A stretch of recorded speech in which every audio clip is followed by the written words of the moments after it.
самом разгаре предпраздничной подготовка в Республиканском театре актера и куклы города Нерюнгри. Там готовят новую сказочную постановку. Подробности у Галины Якимчак.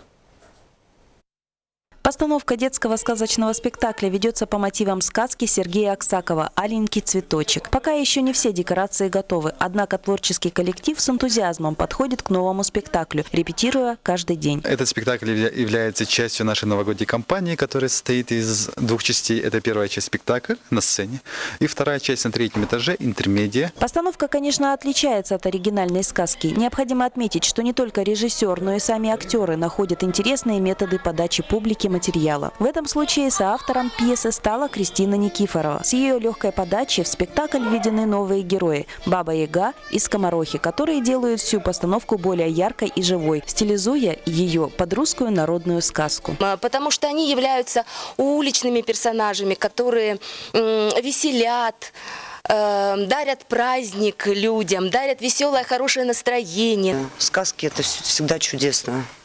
Мы всегда попадаем в какой-то мир волшебства, становимся чуть-чуть сами детьми. И потом я считаю, что сказки лучше любой другой.